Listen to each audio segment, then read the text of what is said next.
the gold. It could be too far. No, he's streaking. Oh, what a catch! Puts a spicy forehand out in front of Naomi Morcilla. Wu for the win.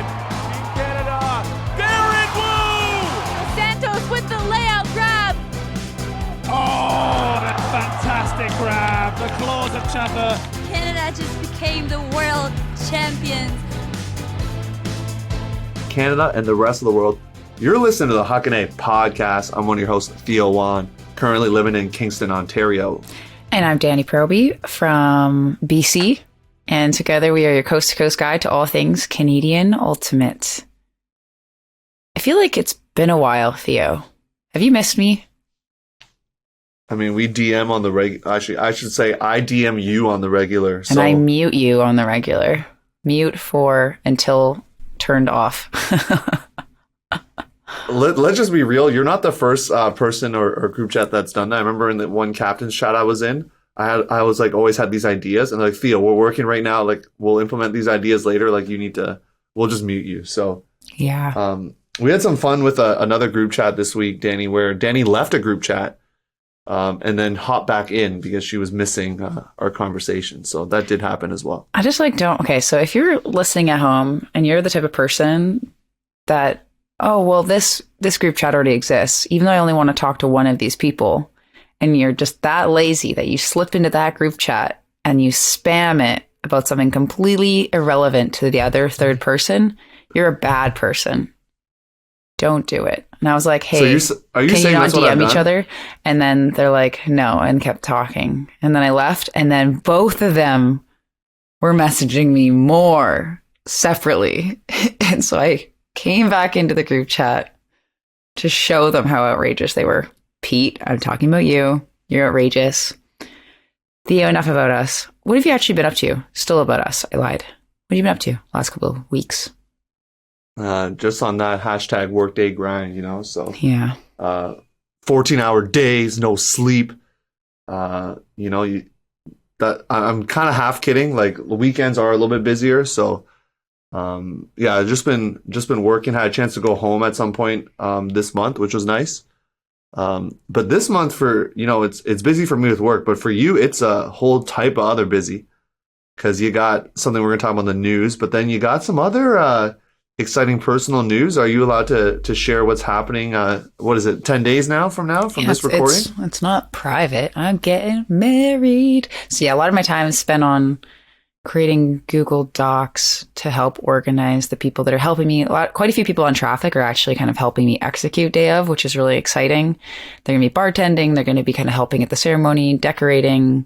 We have a traffic alum is going to be emceeing. So it's very, very fun to have some people that I know and love that are going to be kind of making the whole day be a little bit more at ease for us.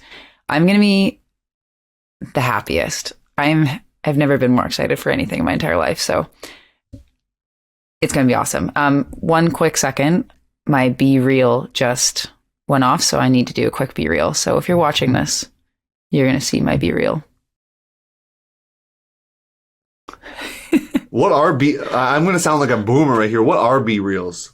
It's just once a day at a random time. It tells you it's time to capture kind of where you're at. And the whole premise is that instead of it being a super curated kind of image of your life, like Instagram, it just shows what your actual life is. So you kind of can see, oh, this person's like studying a lot, or like this is what their family looks like, or whatever. It's kind of cool, actually.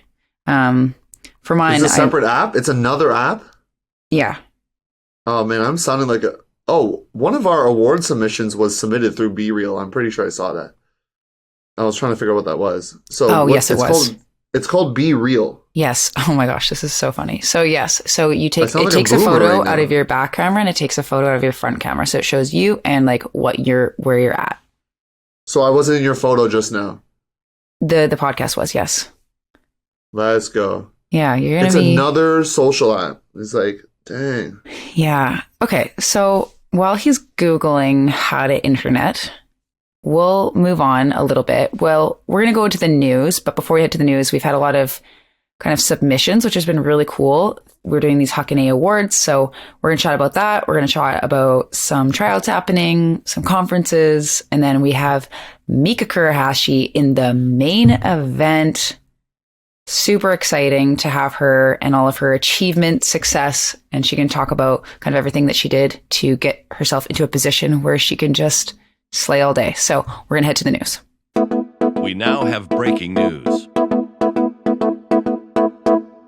Welcome to the news section. As I said, Theo and I have been working pretty hard on these Google Forms. Teams have been submitting players and coaches for their team for all the various award categories. We're writing descriptions, and we translated all of those into actual surveys online, and teams have been starting to vote. We're seeing the votes rolling in.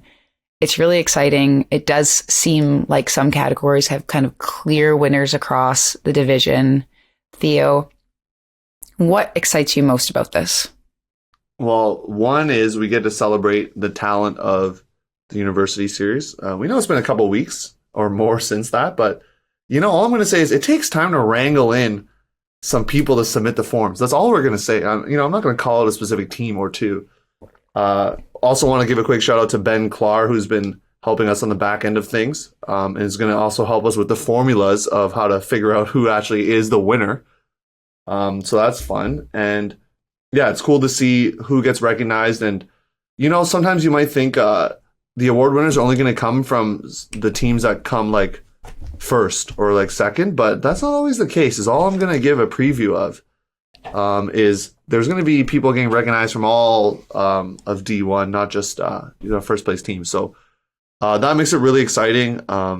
Thank you once again for the interest for the teams all the teams did it in D1, which is really cool. So thank you for doing that. And it's going to be announced soon once the votes roll in and we tally it up. So that's super fun. The inaugural Huckin College Awards. We're trying to be more American by calling it College Awards. So too bad if you don't like that. So College Awards, Danie.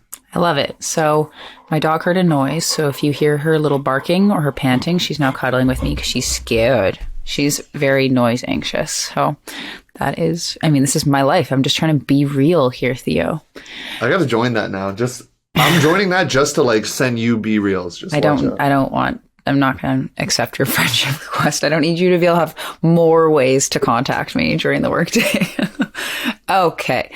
UCC conference is happening same weekend as my wedding. How rude, but it should be a good time. They're going to have lots of different conferences, lots of different speakers. Go to the Ultimate Canada website to check it out.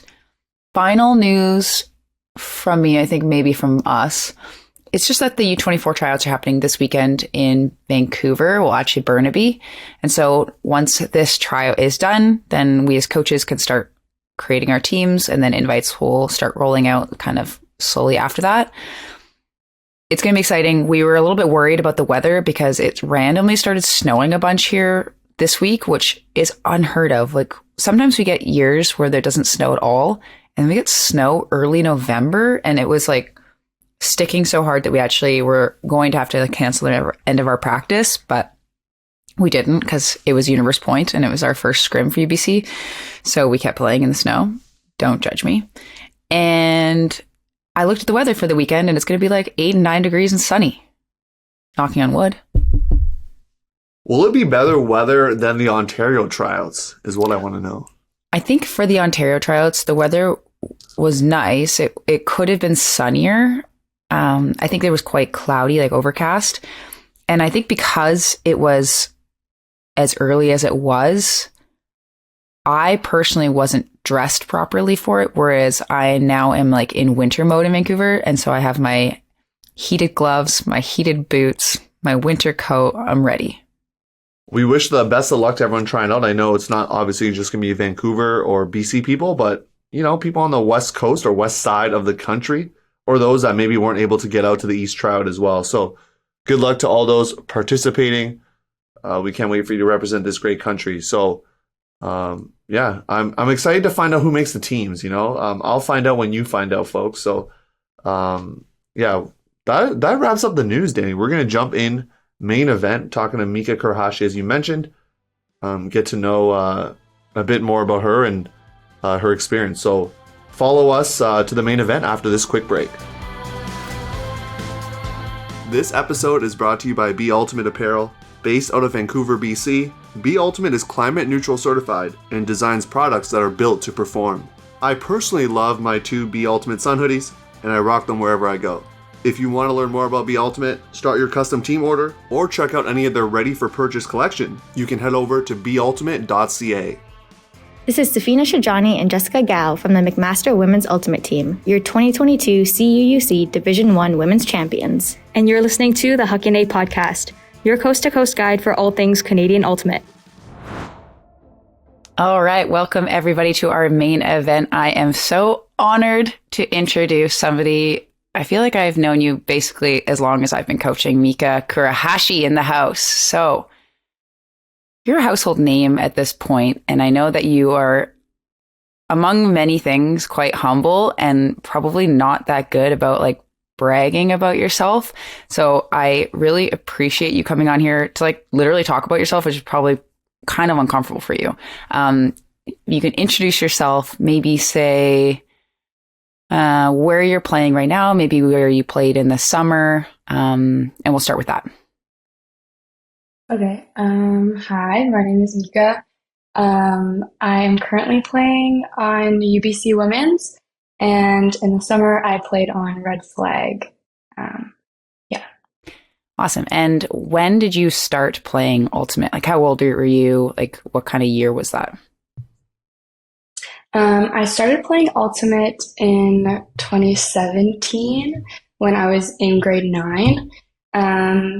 Despite like my parents both played Ultimate, and I kind of grew up playing soccer, and I always kind of thought Ultimate was kind of weird and like I wasn't really about it. And then I actually started playing after my math teacher showed us a Nathan Kolakovich highlight video, so like the 2016 World Juniors video, and I was like, oh, like this looks kind of cool, and so that was that's what kind of got me first kind of signing up to play. I love that video. I was thinking which video you're going to reference because he's done a bunch of videos I know from your neck of the woods over there, and a couple of CUC junior videos were pretty hype as well. Especially the one from 2015. But for most athletes, you know, what motivates them is they fall in love with the sport somehow, some way. So can you tell us kind of the maybe one or a couple of moments, like light bulb moments, where you're like, this is the sport I want to play for the next like 10, 15, 20 years? I think that a big part of it for me was just like the team I was playing on and kind of like the community, I guess, in general. Just like going from kind of sports that were a lot more, I don't know, aggressive in a sense. And I just found that like the team that year, like for some reason, we all just happened to kind of really buy in, and like everyone was like wanting to throw out every single day, every lunch hour after school. And so like I think a big part of it was just like getting really close with all of my teammates. And so like just wanting to do ultimate things all the time. So that was like one big part of it. And I think the other big part of it for me was just like when it comes to throwing, just like the learning curve at the beginning is like kind of like this, right? And just like that was like really satisfying for me, just kind of like, okay, like my flick is a little bit less wobbly today, and like just kind of like that growth and being able to like visually see like kind of my development. That was also like I think super just like exciting to me. Yeah, I think those would be like kind of the two main things that got me really like into it from the get-go. Now, you're kind of talking about your school, and this is kind of not a question that I had thought of beforehand, but off the top of your head, can you think of how many people from Burnaby North have ended up playing for Team Canada at some point? Because I think that happens in other high schools, say in like Winnipeg. There's a couple ultimate high schools, so most of the kids that play ultimate come from those schools, so it's a little bit more common to kind of have it be concentrated. But that's not normally the case in the Lower Mainland, and this like Burnaby is also not known for being good at ultimate. So Burnaby North is a little bit of an anomaly. in BC. So can you think of how many people, and if you can list the names, you can give them a little shout out. I think it's myself and Monica Sue both played in 2019. And then I think other than that, the only person is Lauren Zito Fung, who just recently played U20s. And then for top teams, like you have so many people that are playing Red Flag, Traffic, Furious type teams. Like it's amazing the fact that you can have all of these athletes coming from this school. There's going to be more Team Canada kids coming from North, so it's going to happen. That's the plan. That's the plan. Okay, so you had only played one junior high school season where you could barely throw a flick. You show up to Vortex tryouts. So if you follow the junior scene, you know that Vortex is usually one of the top teams. They were in finals against Eclipse this year. She rolls up to tryouts, is 14 or whatever, can't really throw. You end up making the team. You also just roll up to U24 tryouts at the age of, I guess you were 16 at the time.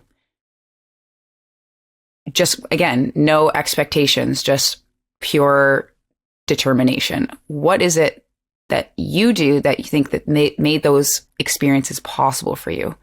Like, what did it take to be able to even just show up in the first place? And why do you think you kept getting these opportunities? I think that especially for like my first year going into Vortex, I think I was lucky because I had a good kind of sports background growing up with soccer and everything. And also just lucky to be above average height. I think that helped me out too, like being younger and taller.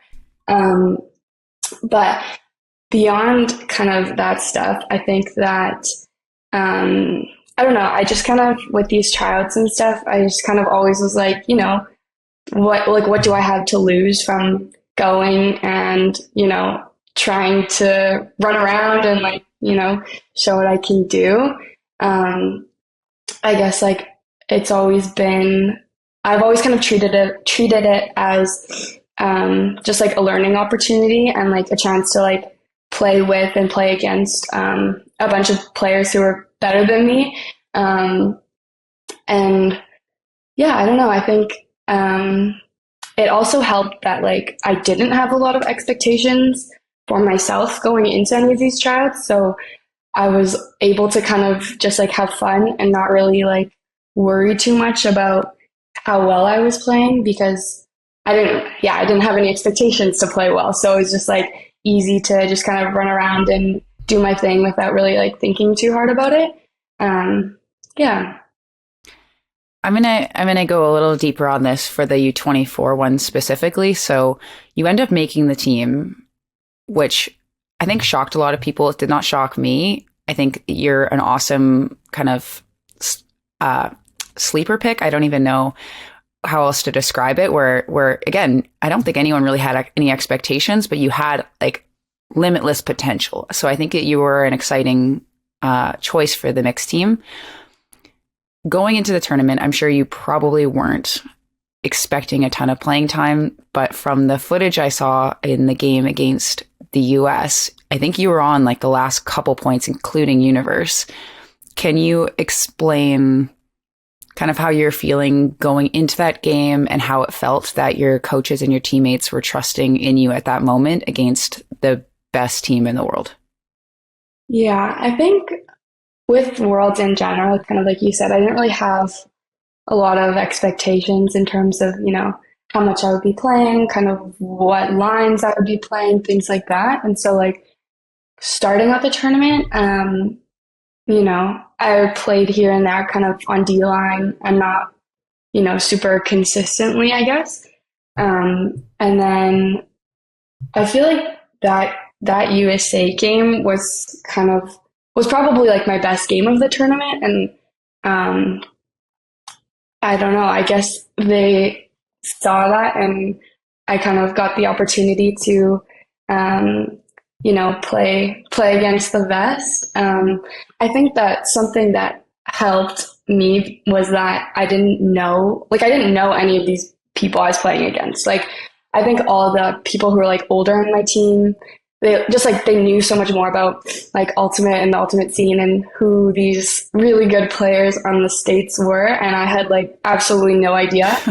So I think I was able to just kind of like, like I'm just playing Frisbee, like, and I think that like it helped me because I wasn't concerned about, I'm matching up against like XYZ. It's just Frisbee and I'm just playing and I don't have to like think too hard about it.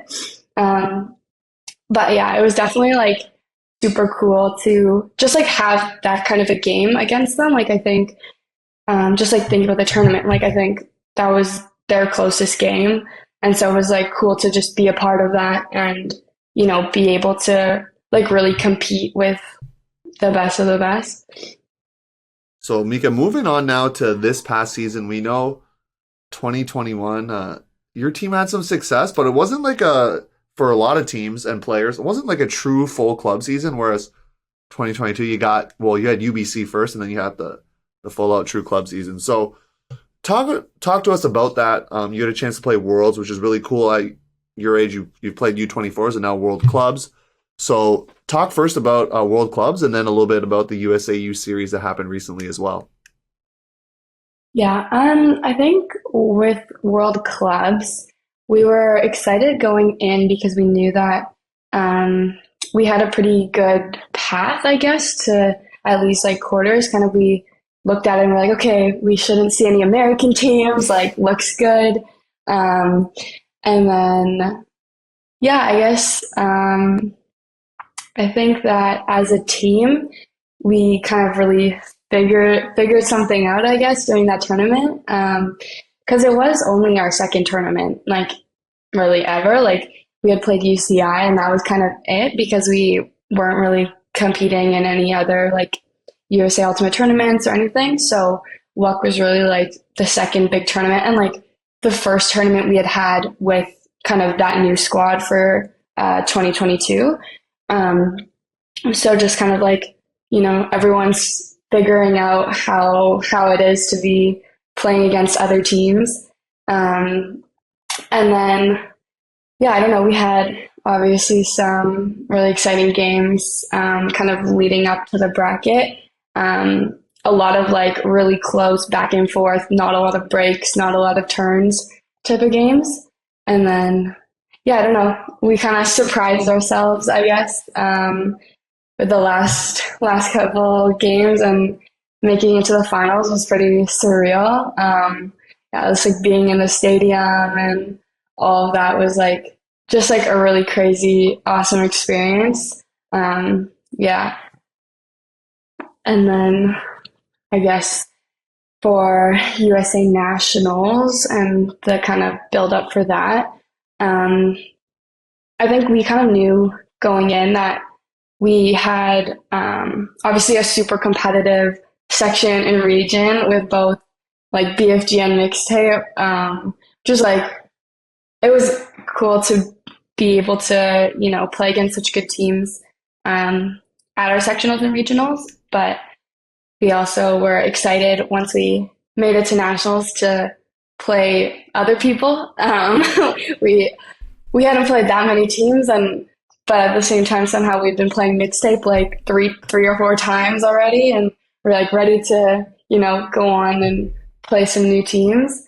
I think, yeah, going into USAU, we knew that we'd be facing a lot more difficult competition, and just that like we kind of had the mindset going in that like we could win every game or we could lose every game. Like just like everybody's so talented, and it all just kind of like comes down to how we executed on that day and how they executed on that day in that moment.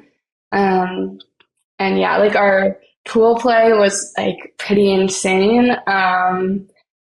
We basically like we finished third in our pool, but if we had won one of our pool play games 15-12 instead of 15-13, we would have won our pool and went straight to quarters.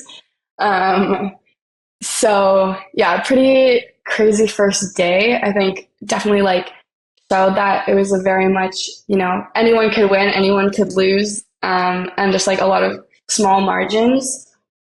But I think like overall it was just a good learning opportunity for our team, just like, you know, first USA Nationals, and just like really taking it as a learning opportunity, so we can come back better next year.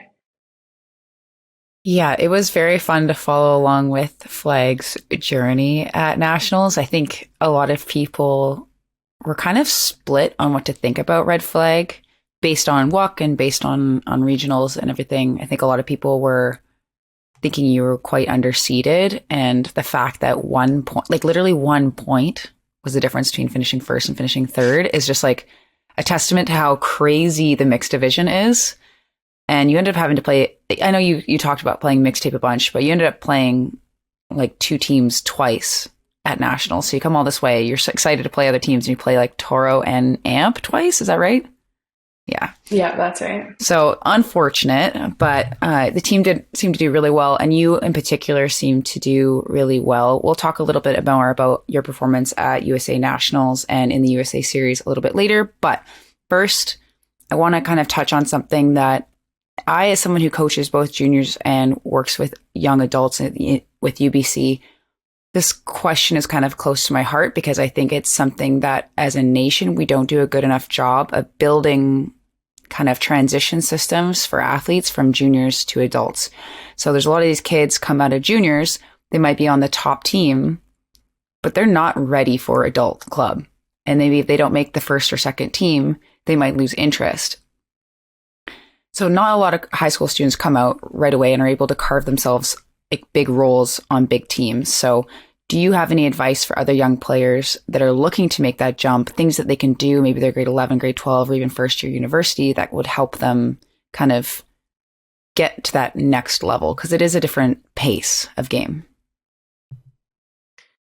Yeah, I think one of the things that comes to mind is just kind of figuring out what your strength is and really honing in on that. I think one of the differences I find in like team buildup from juniors to adults is just because there's so many more players, you can kind of like pick out certain roles a little bit more than you can in juniors.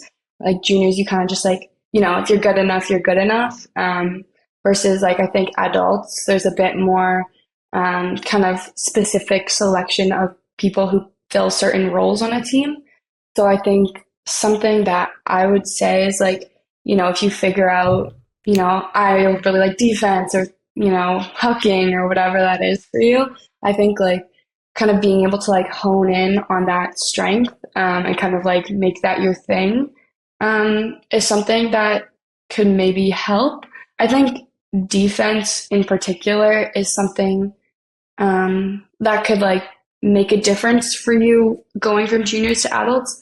Also because, you know, there's only, I don't know, what, like 10 people or something who are going to play on, you know, a typical O line. And that's a lot harder to crack for a player coming out of juniors. So I think that like more realistically, they're looking to fill D-line spots. And so, you know, obviously to play D-line, you need to be able to, you know, hold your ground on defense. So I guess that would be another thing I would choose to focus on if that's kind of something, yeah, you're striving towards. Now, I know you just made UBC again. Congratulations. And that's one of the harder teams I feel like to make in the college division. I think there's only like 2, maybe 3 people that were new this year that made the full roster. So, and I need to say from experience that defense really does have a really big part to play in whether you can kind of crack into those spots, because if you can physically keep up and you're aggressive enough and assertive enough, coaches notice that and they can work with that. Like the throwing and the offensive skills are definitely easier to work on rather than like desire and determination. So I think you nailed it right there. Theo, I'll let you ask this next question. It's a doozy. Yeah, I mean, this is, I don't want to say the main question, but this is one that we get to tell people that you did something really cool. We've seen the trajectory of your career. Now you've been named Ultiworld's Breakout Player of the Year in the mixed division. Really exciting. So get stoked.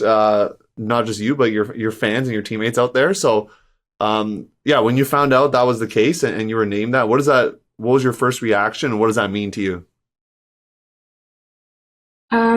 I think I was pretty like just surprised and happy, obviously.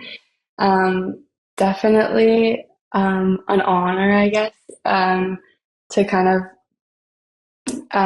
be named that. And I don't know, I think it just makes me excited for what's to come. And I think that kind of is part of the whole like breakout player of the year thing, is just like, you know, just thinking about the future, and like what is to come for me, I guess.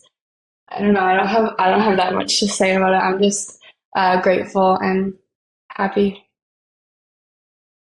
Yeah, Danny, you talked about this, but the humility really shining through here from this young stud. So, Mika, yeah, thanks for answering that. I know, yeah, it's exciting to have that part of your career, and I know, I believe you were third in Rookie of the Year voting for college as well. So, Ulti and the rest of the North America finding out who you are is all I'm saying.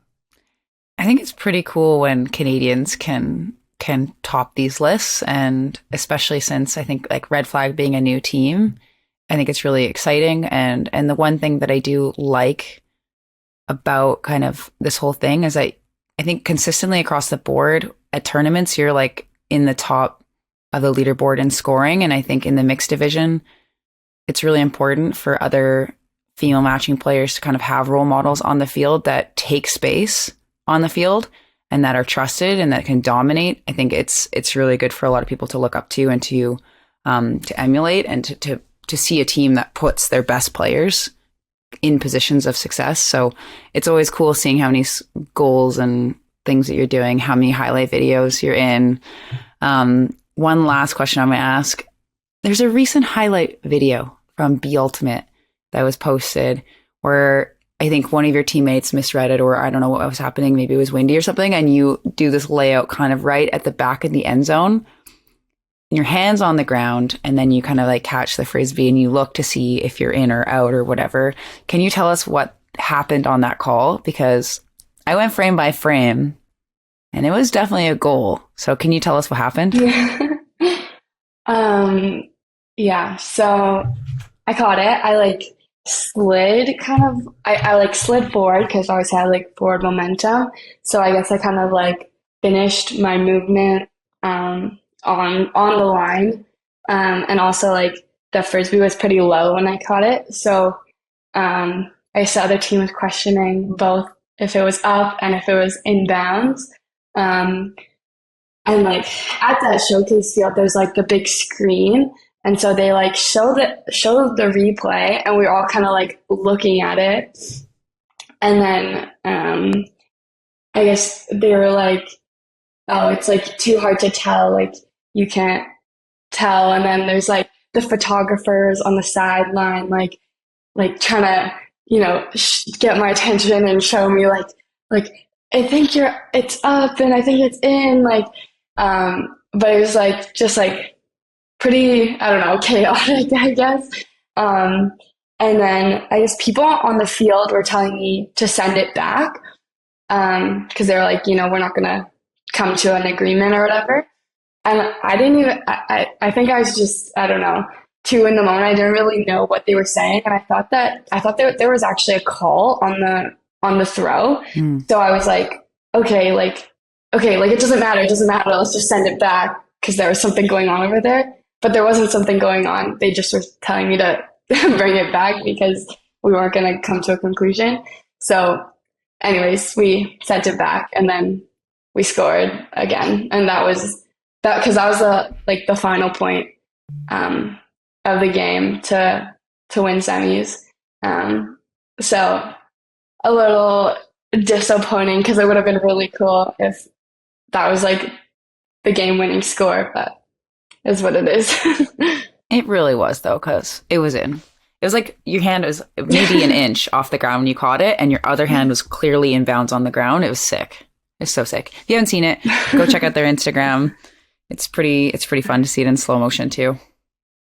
Okay, Mika, thanks for coming in, taking time out of your busy school schedule to be part of the podcast. Any other final words of wisdom, reflections, anything here for the Huckin audience before we sign off?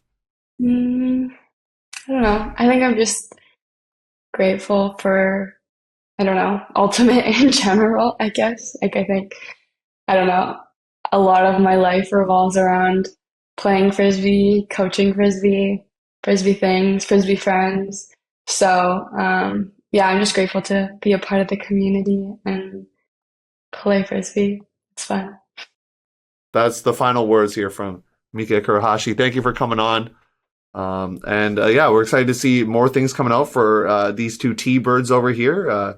Expecting big things in the spring. So I told the Huckin audience to watch out for Red Flag being the first mixed team to make it since Odyssey out of Montreal.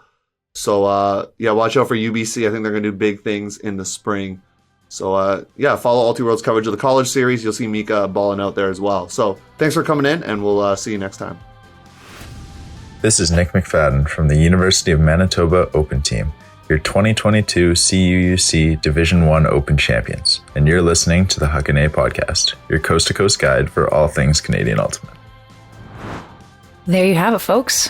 Mika Kurahashi, goated athlete. Legendary. And she's already. What, 21? Like, I don't know.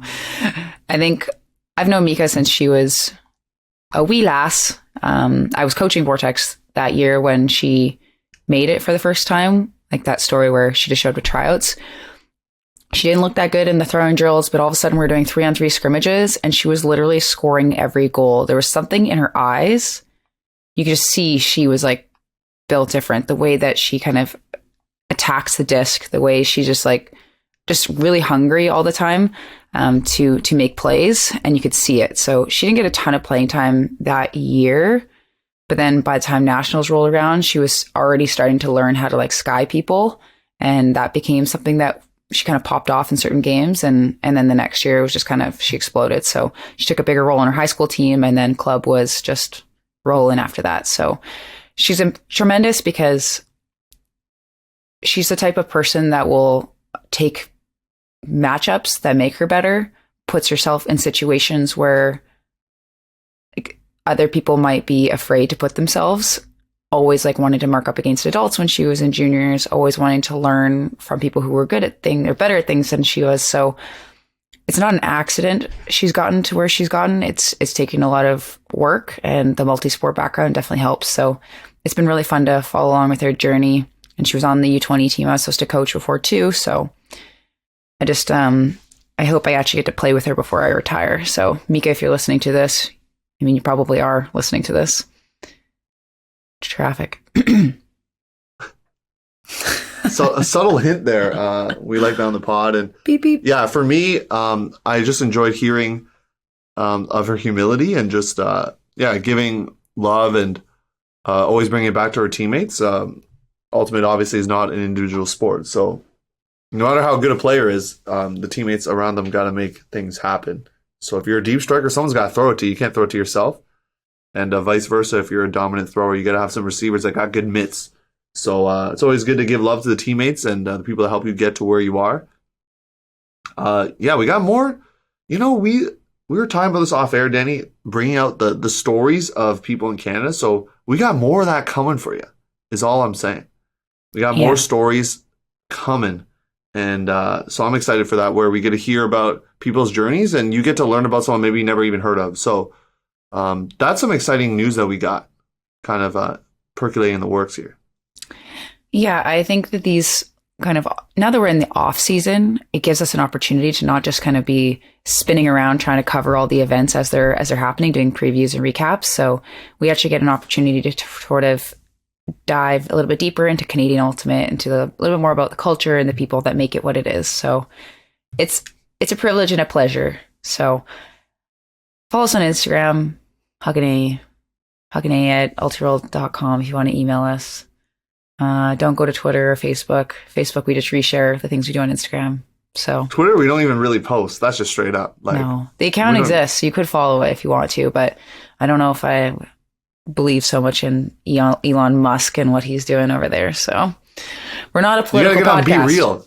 You gotta get on Be Real. We're not a political podcast, but we're a Be Real podcast. So I don't know if like that would be the realist, is to put like a podcast as an account. I think that would not be very real. Okay, I'm checking that out as soon as this episode ends, and I'm gonna add one Danny Proby right away. So okay, that's how our episode's gonna end here. Well, we're gonna do a brief subscriber only, and we're gonna make it so short because Ultiworld loves it when we do really short subscriber only sections. So we'll see you at the subscriber only section. If you're a subscriber, it's gonna be spicy. I'm gonna share some insight into mine and Theo's friendship. So we'll see you there. And if you don't subscribe, what are you doing with your life?